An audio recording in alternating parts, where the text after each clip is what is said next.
Good afternoon, everyone. Dear President Tim Boyd and Lily, Madam, and all others in the board, as well as members of the TS here and abroad who are watching this talk online. So I had the pleasure, not the pressure, but the pleasure of introducing someone who doesn't need any introduction, but anyway, I'll go ahead.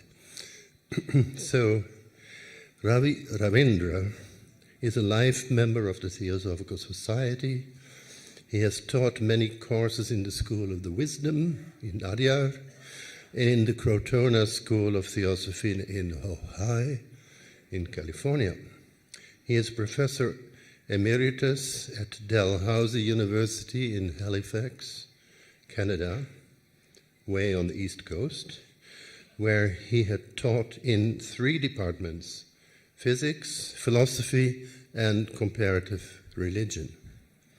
He is the author of many books. Among them are Science and the Sacred, Krishnamurti, 2 Birds in 1 Tree, The Wisdom of Patanjali's Yoga Sutras, the Bhagavad Gita, A Guide to Navigating the Battle of Life. Then he is also the author of Theory of Seismic Head Waves. And if you want to read more of his works, he has a website called ravindra.ca. CA stands for Canada. So it's not ravindra.com, which a lot of people would try. You won't find it. So there you are. .ca. Then Ravi Ravindra obtained degrees of BSc and MTech from the Indian Institute of Technology, IIT, very prestigious place in Kharagpur, before going to Canada on a Commonwealth scholarship to do an MS and a PhD in physics from the University of Toronto. And then later he did an MA in philosophy also, and at different times held postdoctoral fellowships in physics from the University of Toronto, history and philosophy of science from Princeton University. You know what that is. And then also in religion from the Columbia University, another great university in New York. So he's now Professor Emeritus at the Dalhousie University in Halifax, Canada, where he served for many years as a professor in the departments of comparative religion, philosophy, and physics. He was a member of the Institute of Advanced Study in Princeton, a fellow of the Indian Institute of Advanced Study in Shimla, and the founding director of the Threshold Award for Integrative Knowledge. He was a member of the board of judges for the Templeton Prize for Progress in Religion. He is an honorary member of the Scientific and Medical Network and a fellow of the Temenos Academy in England. Well, the list goes on, but we should sort of limit ourselves, I suppose, time otherwise. So Ravi's spiritual search has led him to the teachings of J. Krishnamurti, G.I. Gurdjieff, Zen, yoga, and a deep immersion in the mystical teachings of the Indian and Christian classical traditions. He is the author of several books on religion, science, mysticism, and spirituality. So I'd like to hand over the mic, or the other mic, to Ravi.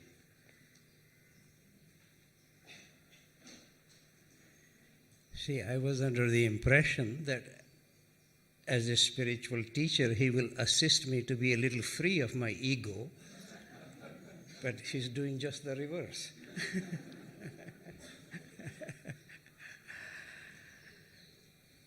Let me begin by, first of all, inviting each one of us to be aware of 2 or 3 obvious facts, which I don't think anybody could disagree with. First of all, I did not create myself. if you take a moment to think about this, it's not only that Ravi did not create himself, each one of us can literally face this simple fact that I did not create myself.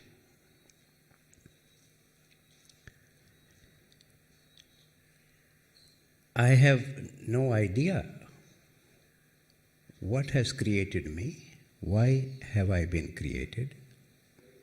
Whatever I call Ravi as I, there is only one I and millions of yous. And according to all the great sages everywhere, the suggestion is that each one of us has been created by divine forces, divine energies. It is, let me actually even quote one or two remarks here from scriptures. First of all, a reminder, before I quote these texts, we have an expression, ordinary English expression, as if I am breathing, which could hardly be true. Did I create this breathing apparatus? Or the air that I need to breathe to stay alive? All this is a benediction. I am being breathed. This is actually literally a remark from the book of Genesis. Let me quote this. God created human beings from the earth, then he breathed his own breath into them to make them alive. As long as I am alive or you are alive, we are being breathed by God. It's God's breath that is keeping us alive.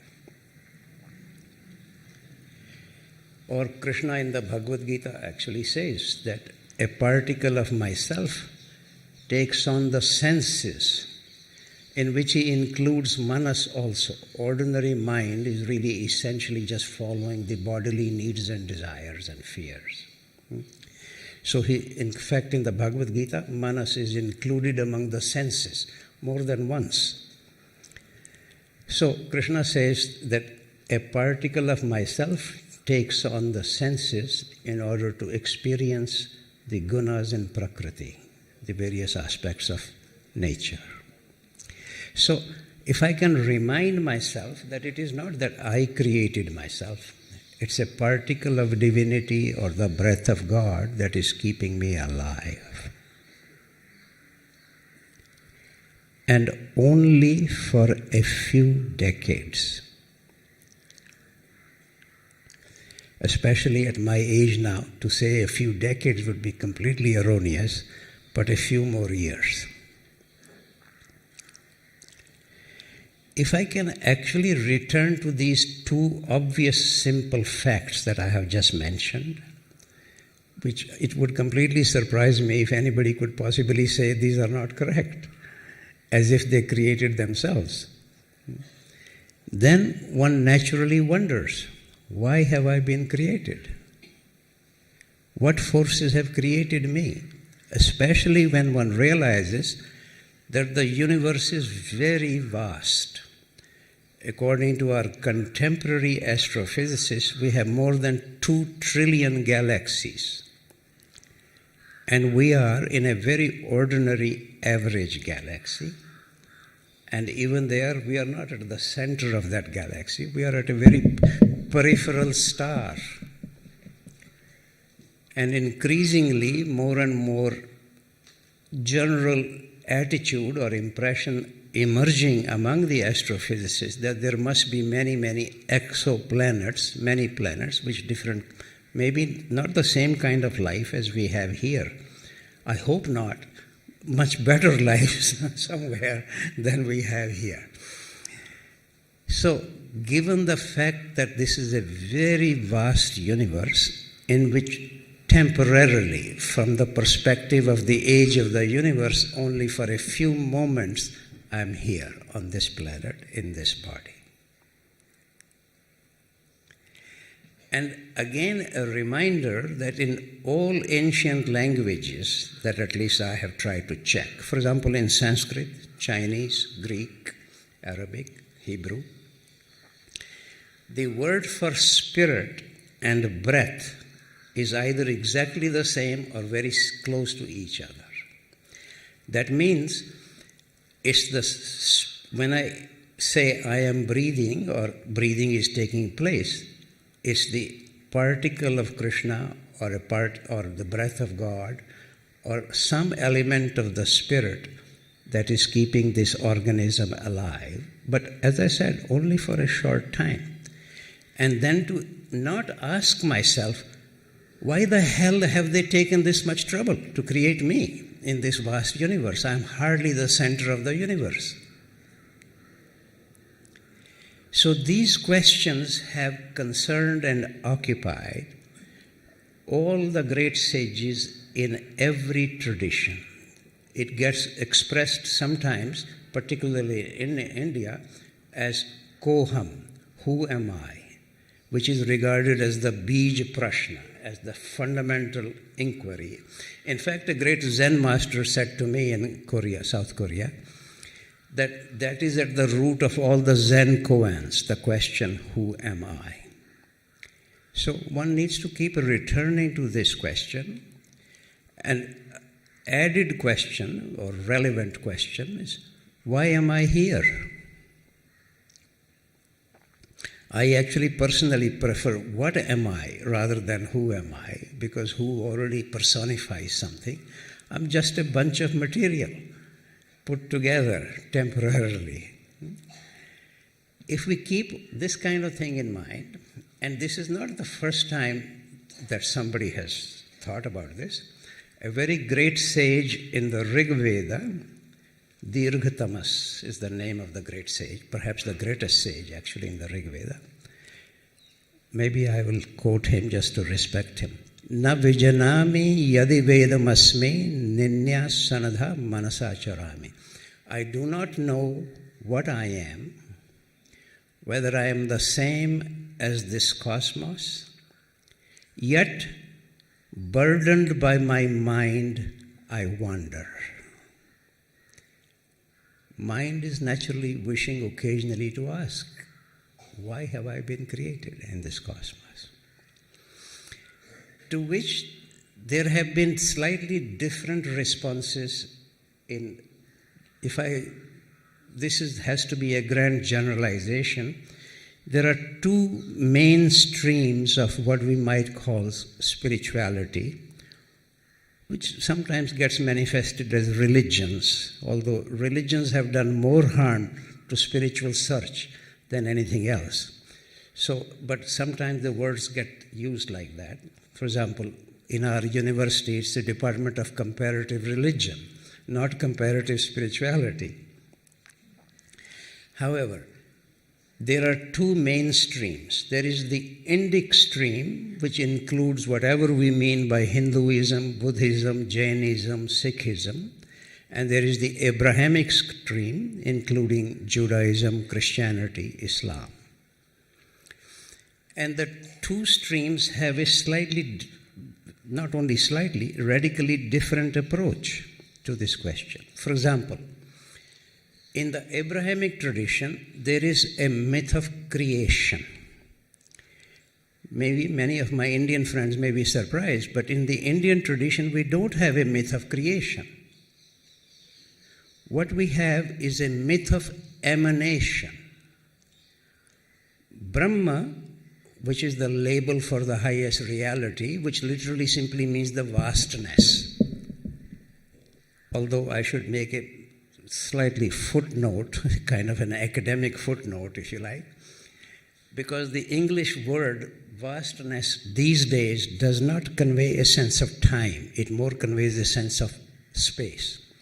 So some people, for example, Annie Besant, translates Brahma as the eternal.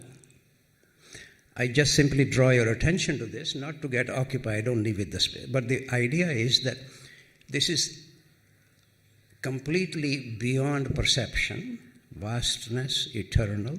So Brahma did not create the world, the whole manifested universe emanated from Brahma. Actually, the oldest Upanishad, Brihadaranyaka Upanishad, has a very interesting image. Some of my, especially my non-Indian friends, really think, oh, surely they could have used a better image. The image is just as the spider web emanates from the stuff of the spider, and then, of course, the spider can move anywhere on the web or away from the web. But the whole spider web is oozing out of the spider. So the whole manifested universe is like the spider web. This is the oldest Upanishad analogy.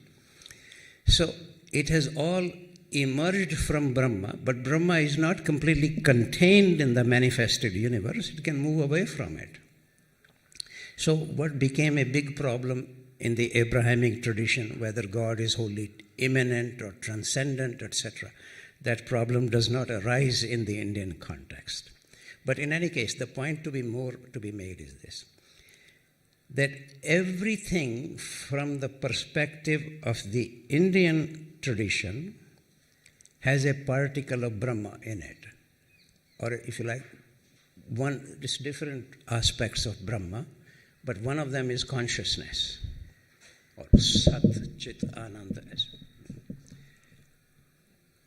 In fact, Sri Aurobindo had a very lovely remark that the delight emanated the whole universe for delight. So the universe has emanated from the substance of Brahma, not created by Brahma, but this particular division has an enormous consequences. In the Abrahamic tradition, each level of creation is radically different from the other levels. For example, most of you probably know all this. In the Bible, there are 9 orders of angels. Each level is radically different from the other levels. And certainly no human being can become an angel. And then below human beings there are animals, so no animal can become a human being, which was the major objection to the theory of evolution in biology, which was not objected to from the Indian thought, because even the so-called Dashavatar, the 10 incarnations of Vishnu, are essentially emerging from the animals to human beings. So you see, there are many consequences of this particular remark. And the one particular one that I now wish to emphasize, that in the Indian tradition, everything has a particle or an element of Brahma. Or, for example, Krishna actually, the Bhagavad Gita, its language is changed. The Sanskrit of the Rig Veda is different from Sanskrit of the Bhagavad Gita, but many of the ideas are continuing very much. So Krishna, for example, says in the Bhagavad Gita that everything that exists is a combination of the field and the knower of the field, and I am the knower of the field in every field. So in everything, Krishna exists. Particularly in human beings, he even says, I am Shrirast, I am seated in the body, not only in the mind or the heart, but even in the body.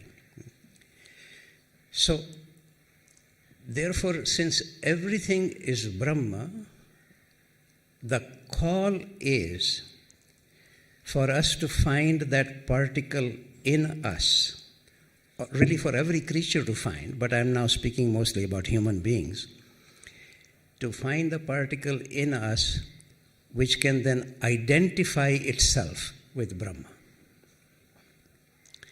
which in the Abrahamic tradition would be a heresy. The moment Christ said, the Father and I are one, they asked for his crucifixion. Or Al-Halaj, a great mystic in Muslim tradition, said something very similar, and they did the same to him.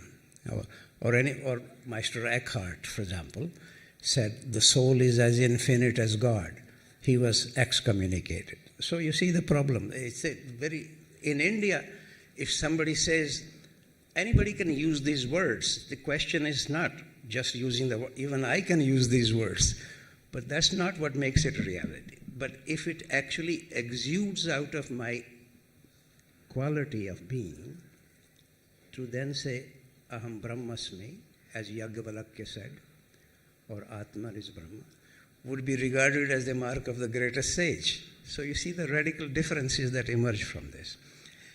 And then the part that I wanted to raise really here is,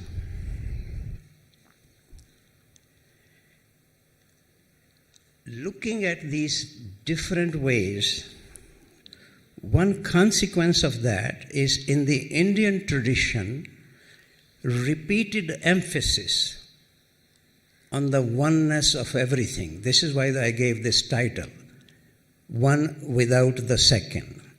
Ekam ev advitiyam is the way the Upanishads put it, one without the second. Because everything is emerging and is containing Brahma.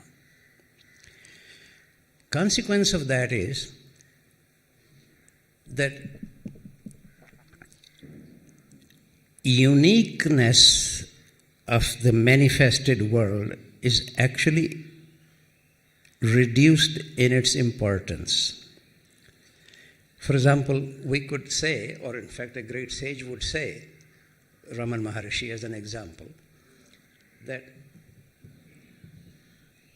at death his spirit merges into cosmic spirit, or Atma merges into Mahatma.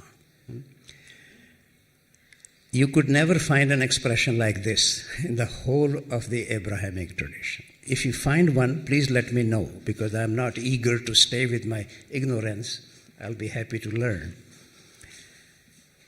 Therefore, the emphasis is very much on oneness rather than on uniqueness. Whereas in the Abrahamic tradition, the emphasis is really very much on the uniqueness of everything. In fact, in the book of Exodus, striking remark that Moses spoke to God as a man to a man. Can you believe this kind of remark in the Indian tradition? It would seem very strange. So, the reason I'm trying to speak about this, one emphasis is on oneness of everything. Consequently, it ends up diminishing the uniqueness of each creature. At an extreme level, the medieval philosopher Shankara actually said, Brahma Satya Jagat Mithya. Only Brahma is true, the whole manifested universe is just illusion.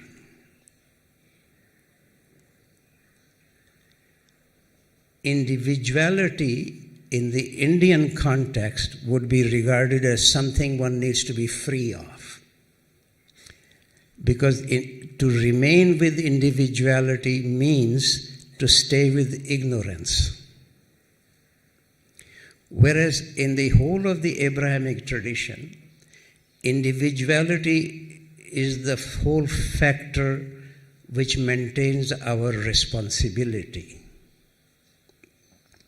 It's the mark of responsibility. So you see, I feel increasingly now we are living in a planetary culture. How do we reconcile these two great streams? Essentially, they have become religions, but they are also parts of spirituality. When they have such radically different attitudes to individuality, as an example. And there, what is important is to first of all see what have been the consequences of some of these remarks. One I just mentioned, Shankara's remark, and then we get, for example, I will give you two examples. Several Upanishads, particularly Mundaka Upanishad, says any any feature or aspect of clay can be understood if you understand deeply clay. It's probably true, but the question is, if I have a broken teacup at the railway station, would I pay the same amount for it as for an exquisite Chinese vase? They're all both of clay. Diamond is also just simply carbon, so is a piece of coal. Would you pay the same amount for both? We need to question all these philosophers insisting on some of this oneness. Or a more specific example, actually, one also has to realize that when the sages say something like this, they are speaking from a direct perception of truth. They're not just simply quoting something or the other. But to come to that level requires an enormous freedom from their me. And in that state of freedom, one could actually be free of whether it is a piece of diamond or a piece of coal. But is that where I am? Is that where most of humanity is? And now here is a particular remark of somebody may know his name, Sri Anirvan, who was a very highly exalted sage, at least, and I was fortunate to meet him. He was almost on his deathbed, but he agreed to see me for about half an hour. And as I was leaving, he said, you would know something real when you realize that God is the same as dog.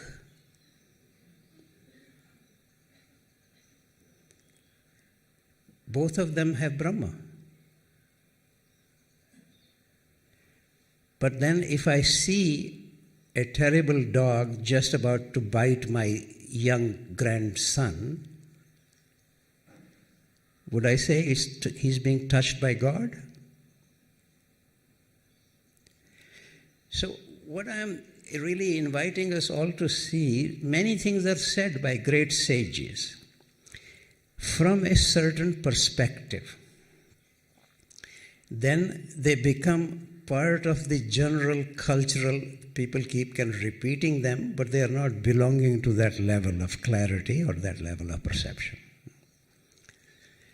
And then I will give you one or two consequences of this, both on the positive side and on the negative side. On the positive side, for example, in the Abrahamic tradition, I especially mentioned, most of you would know this, the Lord's Prayer. Thy will be done on earth as it is in heaven.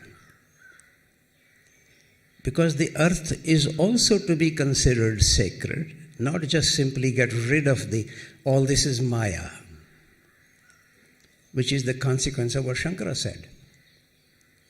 And therefore we don't give a damn for our neighbors. In fact, I was very struck by a remark of Vivekananda. It's not my remark. Vivekananda said, the Brahmins have turned Hinduism into don't touchism. This is a direct quote from Vivekananda. Brahmins have turned Hinduism into a don't touchism. Because we don't give a damn for this. This is just Maya. Whereas in the Abrahamic tradition, very much a call to take care of this world. And you know the two very standard prayers reminded not only by Christ, but by practically all the prophets, particularly, especially by Isaiah, deeply. Love God with all your might, but love thy neighbor as thyself. Where in Indian tradition would you find that expression? We may take care of our own house, but in the neighborhood, nobody gives a damn what is taking place there. So you see, all of these things have many consequences. But then there is also the negative side of it. For example, I already mentioned Shankara's saying, if I can just dismiss a piece of diamond just because it's the same as a piece of coal, or I don't actually protect my grandson from being bitten by a dog because it's just God. In the Abrahamic tradition, because of this very strong emphasis on individuality, particularly in the 16th century. There was a philosopher called Hume, and they described individuality. One of the important function of being an individual is a sense of possession, that it belongs to me, it is mine. And then when the French and the English people came to places like Canada, meeting the indigenous people who did not have this sense of possession. So this may surprise you, but the Jesuits, who are supposed to be very educated, highly educated people, French and English Jesuits concluded, since the natives did not have a sense of possession, they don't have an individuality, therefore they don't have a soul, and therefore they're just like animals. They can be killed.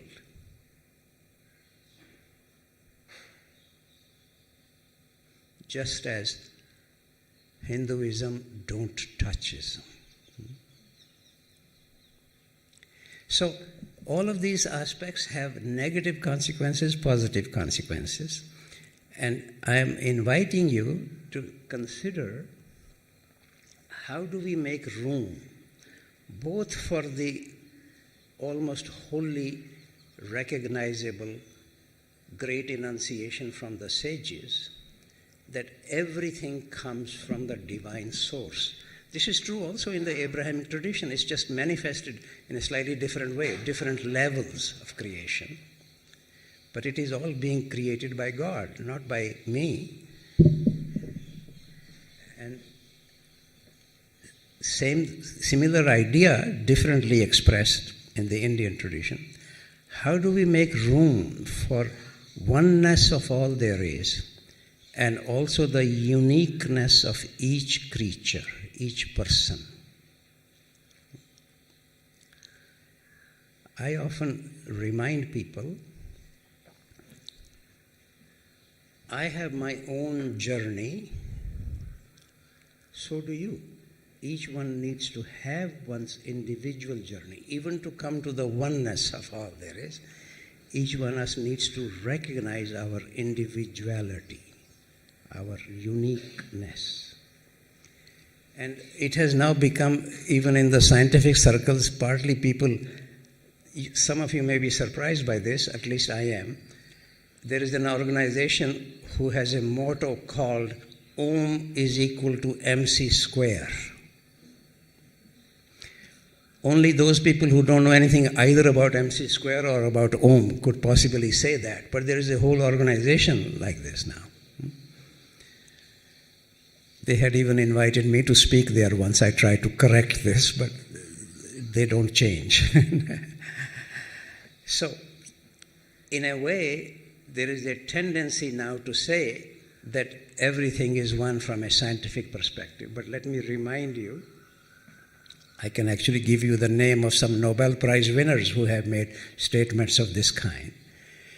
That the kind of, the degree of individuality we have, first of all human beings have 99.9% of the same kind of material in them. This is what makes us a species. But that little 0.1% difference creates enough variations more than the atoms in the whole universe. So to say that they are finding the human genome is a complete error. There cannot be a human genome. Each one of the human beings has a unique genome. If it was the one genome, we will all be exactly identical, which won't be so interesting, at least from my point of view. Would I want to have a lover who is exactly the same as me? So I invite you all to really don't easily buy some of these things that get said. On the other hand, what is useful to remember, that the very sages who speak about the oneness of all there is, at the same time very much acknowledge the uniqueness of this. I would give you two examples. The Buddha and the Christ, hardly negligible sages. Each one of them have some important disciples. Clearly, they love them all, but each one of them has a beloved disciple. What does that mean? Each one of them also is unique. So, what is important is to recognize one's uniqueness, unique journey, as well as the fact that we have some fundamental quality or level which is shared by every creature. Not only the creatures, even the rocks share it, particularly from the Indian perspective. Even every rock has a certain amount of consciousness in it. So, personally, partly because I would be happy to invite some questions about this. You don't have to agree with me, but I suggest to you that oneness without the recognition of uniqueness is very partial. At the same time, recognizing, just emphasizing uniqueness without acknowledging that we all emerge from the same divine source is very limited understanding. Here, I was especially struck by a remark of Sri Maharishi Raman, one of our great sages in India. He said, when I is wholly devoted to God, I diminishes and it submits itself to God. But I still remains in a different form. Then he said, only the enlightened don't see any contradiction in this. So I invite you, us all, to become a little enlightened, not to see contradiction in this, that the I can become a part of the divine source from where it came, but remain quite unique. Even for those people like Raman Maharishi, who have actually merged into the divine source. But we begin from where we are. We're not going to begin from Mount Everest. Each one of us begins from wherever we are. So I'll be happy to exchange any, you don't have to agree with anything. In fact, I often say to people, if you have a different perspective, it's not a matter of argument, it's a matter of enlarging a perspective. So please bring.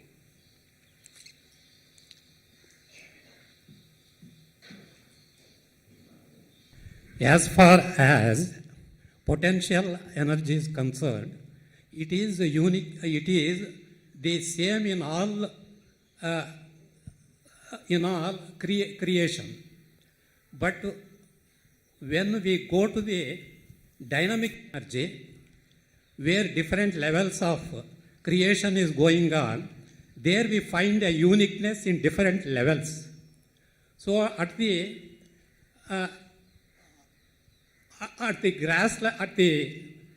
what I call origin, at the origin it is the same. That same potential energy is there in all the creatures.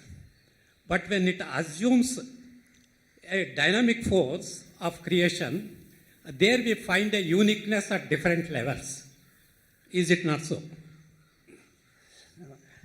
You see, what is, first of all, even to recognize that this divine energy manifests at different levels, and we don't need to be against any level, but an individual undertakes evolution. In fact, maybe this will be useful for me to remind people here.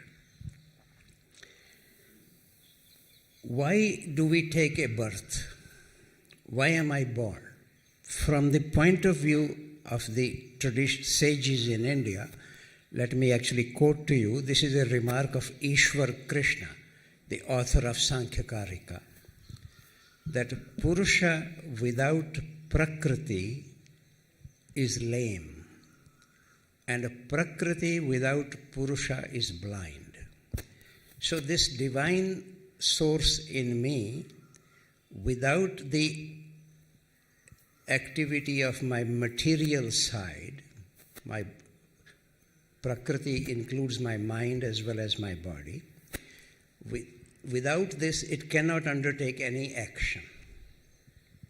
On the other hand, Prakriti without the presence of Purusha is blind, doesn't have the insight. So really the call is to become more and more aware that each one of us is a very subtle combination of Purusha and Prakriti. And then the general suggestion is that whatever level I am now at, from the spiritual side, this particle of Purusha in me is at my level, just as the particle of Prakriti is in me at my level. And this level of Purusha needs to enhance its quality so that it can come to the same level as Krishna, same level as God. And therefore, my existence is to assist the evolution of this particle of divinity in me. Not to be against. Therefore, my body and mind is actually the instrument. It is silly to be against the instrument. Now, that instrument naturally works from the level where it is, usually driven by its ego nature. And now let me remind you here a remark of my great teacher, Jean de Salzman. Ego is a good servant, but a bad master.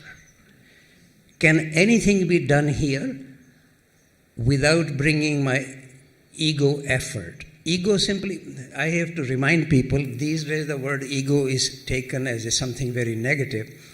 Every remark of Christ, for example, I am the way, the truth, and life, it begins with ego eimi, coming from Greek. The word ego simply means self. In general, most of my activities are very selfish or self-centered, but occasionally, much to my surprise, it can be selfless. So don't get so attached to the word ego always so negatively. It really simply means the self.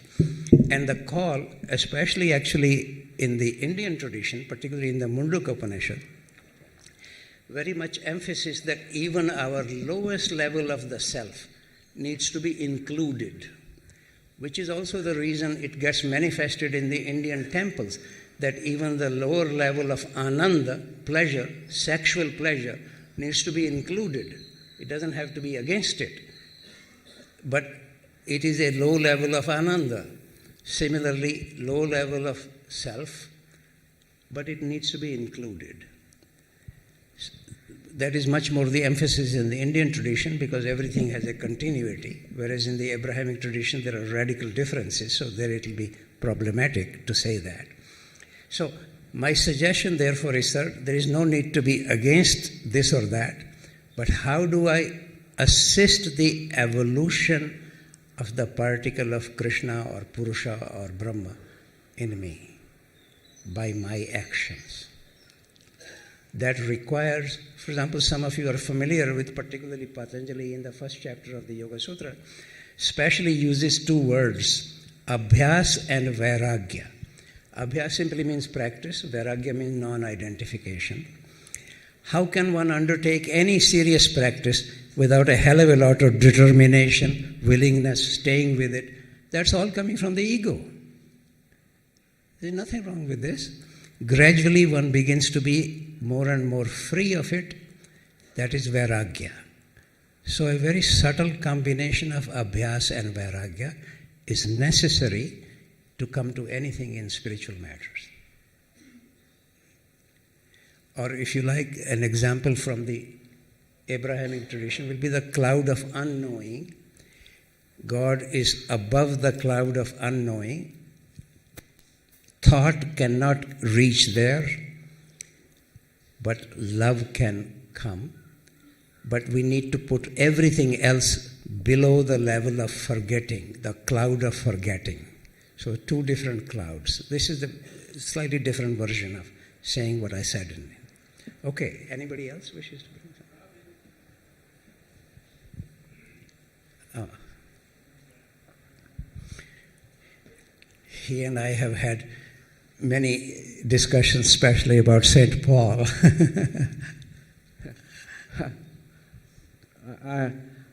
Many years ago, actually I grew up with these conversations, but many years ago you mentioned to your students at the School of the Wisdom that you had a conversation with Krishnamurti, who maintained that there is no path to truth. There is no path can be built from here to there. And then you ask him, sir, can a path be built from there to here? What did you mean? Maybe I should give you a little background of what he's raising. I was very fortunate. I've been actually very fortunate. I don't know why I have been blessed to meet some quite remarkable sages, including Krishnamurti, on many, many occasions. In fact, since my partner is right here, she says I must have done something good in a previous life to deserve this, because she can't see anything in this life to deserve this. So whatever I had done in a previous life made me meet many of these people. And Krishnamurti, maybe I should mention this to you. And if you don't mind, I give this example. On one occasion, I was actually returning from a conference in Hawaii, going to Halifax. So we had to change flights in Los Angeles. And I'm sure you all know Ojai, just about 1 hour drive from Los Angeles, 1.5 hours maybe. So from Los Angeles, I phoned Mary Zimbalist, who was more or less the, what should we say, nursing maid of Krishnamurti. I don't know what would be the right word here. Great helper in any case. And she asked me that Krishnamurti has been speaking publicly for the last 3 or 4 times, and I know he'll be happy to see you, but it's not a good idea to come because he's very exhausted. So I was feeling a little sad. Then she said to me, but he'll be sad if he doesn't see you, so please come, but promise you won't raise anything serious. So I promised to her that I won't raise anything serious. So we are sitting at lunchtime. My wife is opposite me, and I'm sitting on the left side of Krishnamurti. He was not eating very much, at least that day, or maybe generally not at that time. I'm talking about 1980, so he was at that time 85 years old. So he kept holding my right hand the whole time during lunch. And I'm not accustomed to eating with my left hand, so growing up in India particularly. So in any case, and then I don't know what happened, something in me, I was otherwise trying to be not saying anything serious, but just simply saying, oh, it's such a nice weather, Ojai is a nice place, that kind of nonsense. But suddenly I said, Krishnaji, it seems to me that every impression changes our body at a molecular level. I don't know from where it came. He said, should we go into it? Mary Zimbalist is looking at me with dragon eyes. I have clearly betrayed my promise. So she interferes. She says, maybe Krishnaji, after lunch you can have a little rest then. And I have never heard him be so, really, if I saw it was some ordinary person, I would think, how can he be so terrible? He absolutely asked her to shut up. And take my word for it. And he sent somebody to bring a recorder so that this conversation can be recorded. So now we are engaging it. And meanwhile, I'm feeling so bad that I have clearly betrayed my promise. So I try to shorten everything I said. So that, in any case, and then in fact, I was feeling so bad, I had to leave to go back to Los Angeles. I had to rent a hotel room to stay. So next day I could catch my flight. But 3 days later, the phone rings. My wife picked up the phone. She said, the voice sounds familiar but very formal, asking may I speak to Professor Ravindra. Nobody in North America calls you professor or anything. This is a very European or Indian attitude. So it's Krishnamurti on the phone. I have no idea where he got my phone number. He said, what you had said 3 days ago, I have been thinking about it. Remember, he often says everything happened instantaneously. For 3 days, he's been thinking about what I had said. Can you come and see me for half an hour? I'm 4,000 miles away. But this is Krishnamurti. Can you come and see me for half an hour? But of course, an iron filing has no choice but to be attracted to the magnet. So I had no choice. I go there. And it is in that context, this remark. That's why I'm giving you this background. And there, a few years earlier, a magazine had asked me to write an article on Krishnamurti.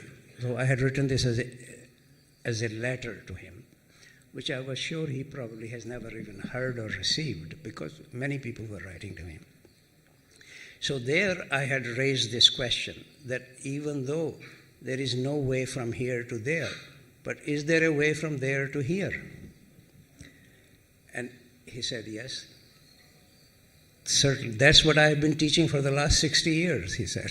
This is Krishnamurti's remark. And then he said, but we'll speak more about it at breakfast next day. And I must say I'm very fortunate. He actually cooked breakfast for me next day, and we had a whole long conversation. And the whole perspective is that a teaching that is being created by human beings cannot lead to truth. But if a teaching is, as it were, emerging from what we might say from above, from the divine level, that can lead to some truth. So a way not from here to there, but from there to here. And he says that's what he's been saying for the last 60 years. That's the basis of that remark.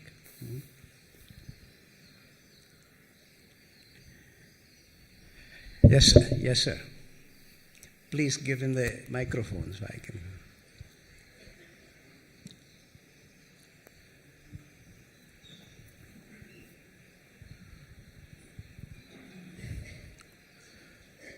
To drop the uniqueness, our tradition says different ways. That is Jnana Yoga, Bhakti Yoga, Karma Yoga. I want to know from your experience, what is fit for you or for anyone? I'm not entirely sure that I'm quite understanding what the question is. What kind of yoga is The suitable thing is, for- reaching oneness, there are some barriers according to our tradition.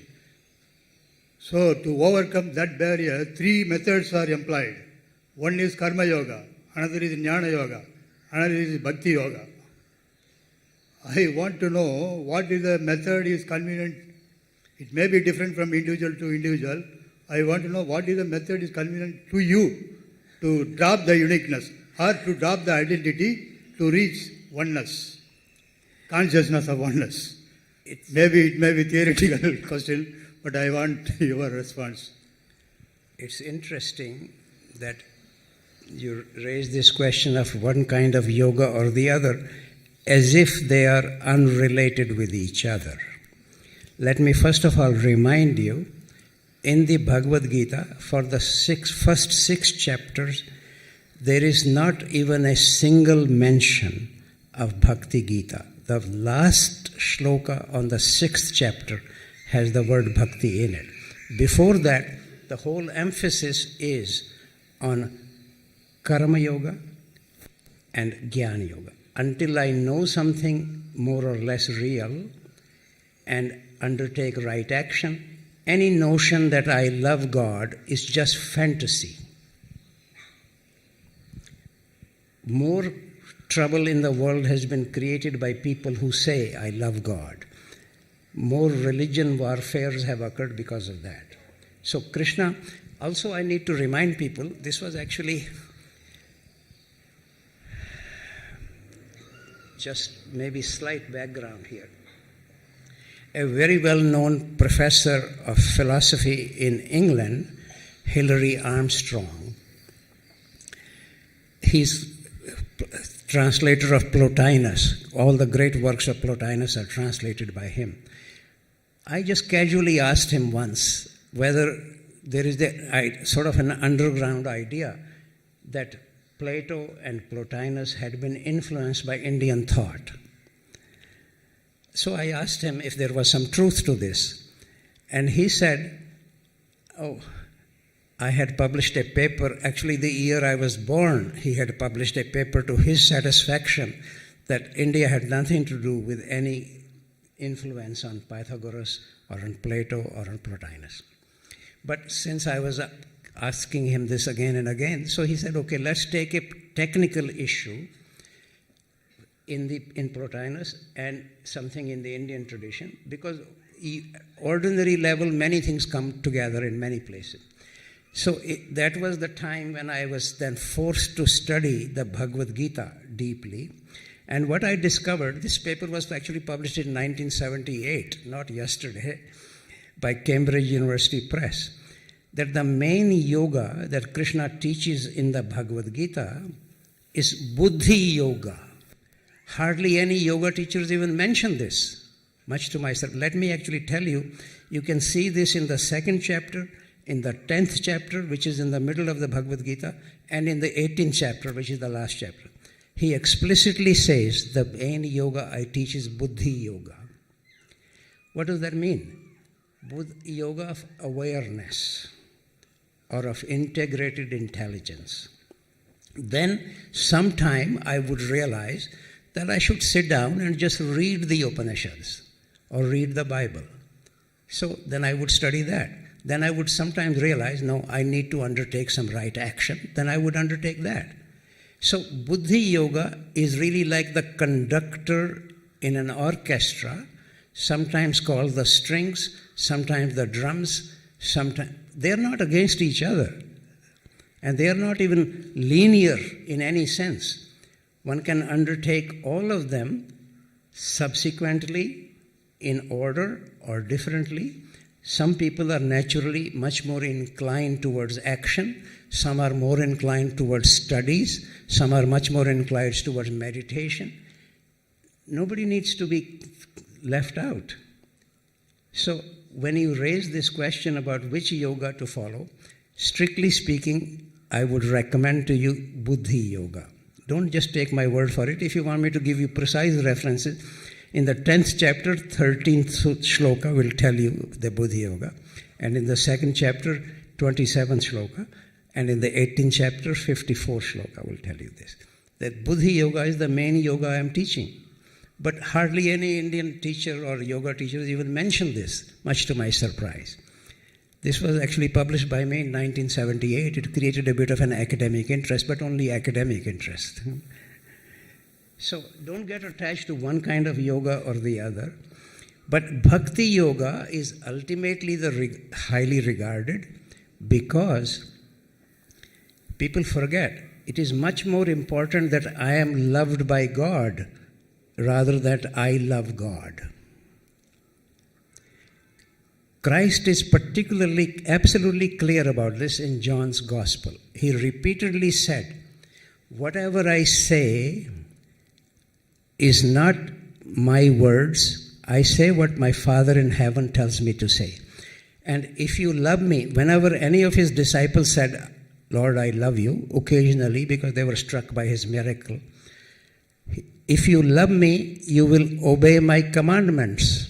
Then I will love you as the Father loves me, and I will dwell in you as the Father dwells in me. You can read this very carefully in several times in John's Gospel, starting from the 10th chapter onwards. So, why should Krishna bother to love me? Unless I deserve his love. It's all very nice to say, it's all very unconditional. The trouble is, the sun is shining, but if my windows are closed, the sun is unconditionally shining. But I am not receiving the sun. This is the suggestion really is, how do I become receptive? All spiritual practice is not to invade God or to demand something from him or command him. All spiritual practice is how can I become more and more receptive? Not running away. And part of that is a fundamental requirement of physical relaxation, emotional relaxation, freedom from what I know, a total submission of me, a complete receptivity. Yes.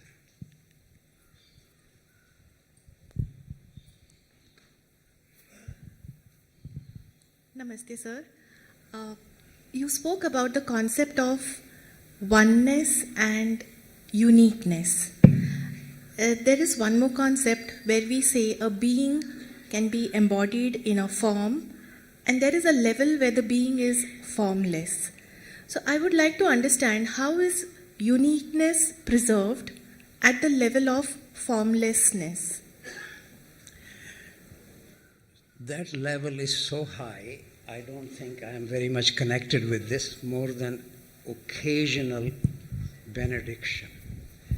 So, but it is also true that whenever the sages have spoken about that level, they invariably say that it can't really be described. The Upanishads say neti neti, not this, not this. So it is, of course, from our point of view, we wish to know what that level would be so that I can make a photograph of this or draw a picture. But the whole suggestion is that whatever the sages experience, when they try to describe it from our point of view, at the best it looks like some kind of an analogy or metaphor or symbolism, something like this. In fact, a standard remark in the Indian tradition is that for the sages to describe what they experience is describing colors to a blind man. So any description of this, if you like, I mean, it is true that we may be touched by some description. A sense of freedom from or oneness would include my wish or love and compassion for everything that exists. But it is easier to say that, but to be in that state then can allow me to actually experience something which is formless or wordless. But to put it in words, something which is wordless, or to put it in forms which is supposed to be formless, you're asking me to do the impossible. If the Buddha could not do this, you know the great story about the Buddha being asked to describe nirvana. And he always refused to describe what nirvana is. But on one occasion, his favorite disciple, Anand, said, other people keep asking us, so we have to say something. You probably all know the story. The Buddha said, if a man is pierced by a poisoned arrow, and his friends want to take the arrow out, but he says, until I know whether the arrow came from the left or the right or the front, I won't let the arrow taken out. Or whether the arrow was hit by a brown man or a black man or a white man, etc. He goes on describing this. Until all these questions are answered, the man will surely die. So he refuses to say what nirvana is. Precisely because it can't be described, and whenever any descriptions are given, people get attached to those descriptions. Always remember, expression of truth is not the truth. It is actually very important to understand the very reason for studying more than one expression or one religious tradition, at least in my understanding, is that it can free you from the expression. A simple example. Christ repeatedly said, the Father and I are one. I have hardly ever heard anybody in India refer to God as the Father. Often they might refer to as Mother, but quite rarely as the Father. Are they speaking different things? How do I become free of the expression? And that is absolute necessity. In my judgment, that can, if you give me a minute, I give you this very simple example. In the history of physics, there was a great crisis in the 1930s, whether at the lowest level of energy, there are particles or there are waves. Because in some experiments they behave like particles, in some experiments they behave like waves. Ultimately, the resolution was that they are neither particles nor waves, but they are described as such because of the experimental setup. And I invite you to think these two major traditions that I spoke about are like experimental setups. They are, one might call them experiential setups. They describe something that is neither particle nor wave, is something subtler than both of them, but in some cases they get described one way, in some cases they get described the other way. How to be free of the description, free of the expression of truth, to actually come to truth.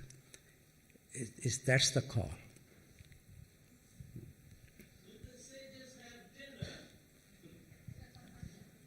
Sorry.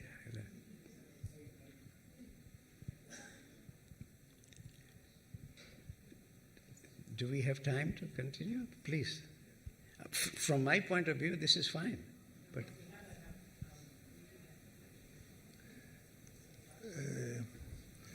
in Delphi, in Greece, when you come up to the temple of Apollo, over the eastern side of the temple,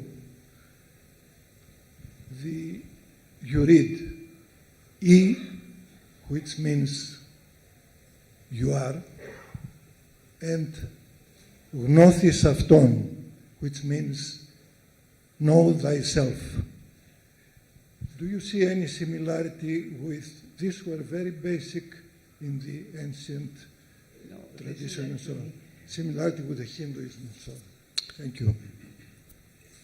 A fundamental requirement in any serious spiritual practice is self-inquiry or self-study. Varieties of words get used, self-knowledge or self-inquiry, self-observation. Don't get attached to one phrase or the other. But this is a fundamental requirement. Let me actually quote to you a remark of Krishnamurti. Without self-inquiry, there can be no wisdom. And this is a direct quote from Krishnamurti. The reason I say that, because I am whatever I am until I see deeply and impartially what stands in my way. What is it that interferes my connecting with something true? Even looking at a flower, if you actually watch, that my mind is just wandering around thinking of, I wonder how expensive these flowers may be or whatever else. See, the mind is always associating one thing or the other, which is actually the reason why Madame Blavatsky says, mind is the slayer of the truth. This is a direct quote from Madame Blavatsky. It's the slayer of the truth.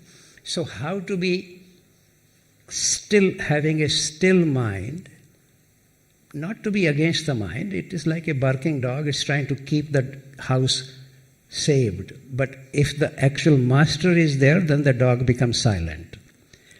To have a silent mind is a fundamental requirement. And then swadhyaya is the word used frequently in Sanskrit. Patanjali in the Yoga Sutras mentions this as a fundamental requirement. In the Bhagavad Gita, Krishna mentions this as a fundamental requirement. But we don't need to necessarily rely on the spiritual texts here. Who could know what is standing in my way? Or what is interfering? What is it that I wish? And what is causing that wish? Do I just want to be more important in the world? Or do I am searching for a Nobel Prize? Or can I actually be interested in the truth? Another thing which is important to understand here, awareness is the mechanism of transformation. If I become self-aware, that is what brings a change in me, transformation. Nobody else, maybe for example, it is said when Ramakrishna puts his hand on Vivekananda, he was transformed.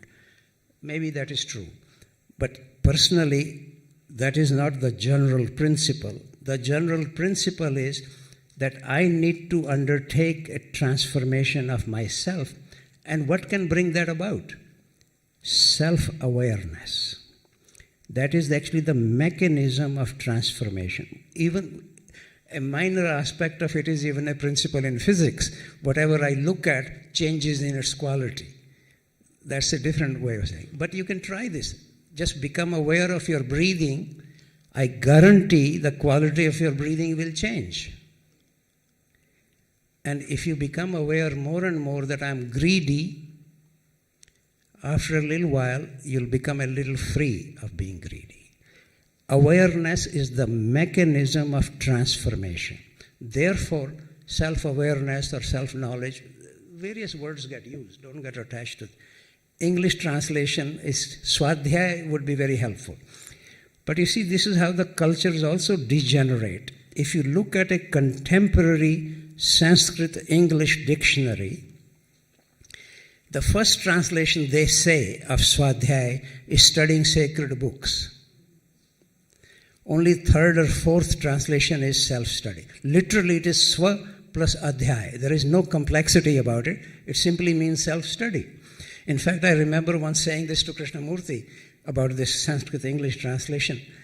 He didn't use these words in public, but damn it, sir, what is the point of studying sacred books if you don't study the book of yourself?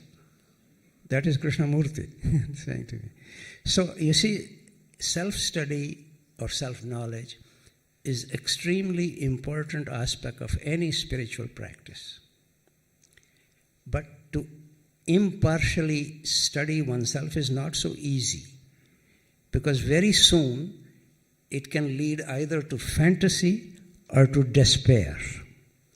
Because if you are honest, you will see all the demonic tendencies in you. Don't forget the demon was also created by God. No prophet, no sage ever became free without being tested by the demon. Mara, we would say in the Buddhist tradition.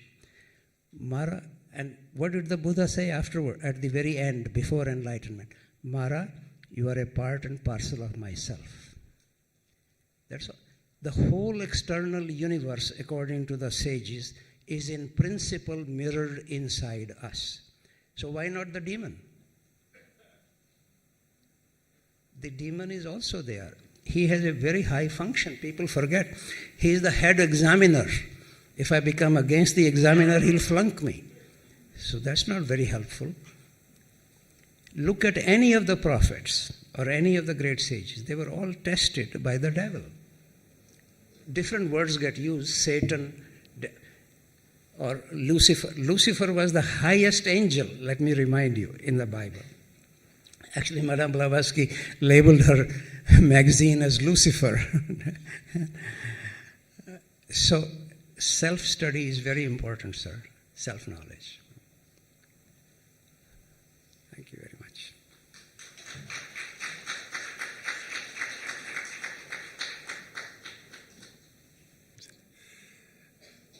Well, Professor Ravi Ravindra, thank you very much for this enlightened and enlightening talk.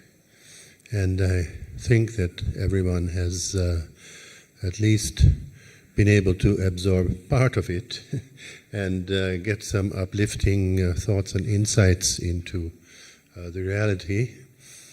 A little bit of a naughty thought came up into my mind, a kind of a school of Buddhism, which is called the Chittamatra school of Buddhism, which says that mind is the only reality and that matter is just an illusion, as some of them do say. So I say, well, if you walk into a wall, you bump your head, oh sorry Lily, yes, and you get a certain sense of reality. So even if you close your eyes, you cannot say that the wall disappears, can you? So I say, Well, and this is the school of Buddhism that I tend to represent. Mind is mind, matter is matter, mind is not matter, and matter is not mind. Mind does not matter, and matter does not mind, so never mind, it doesn't matter. And that's called the Nevermind School of Buddhism. Thank you so much.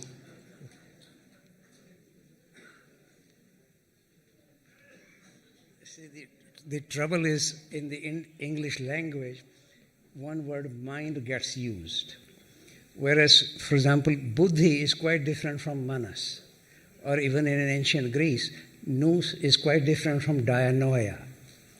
Buddha mind is not the same as the monkey mind. This is part of the trouble with the language. But thank you very much for your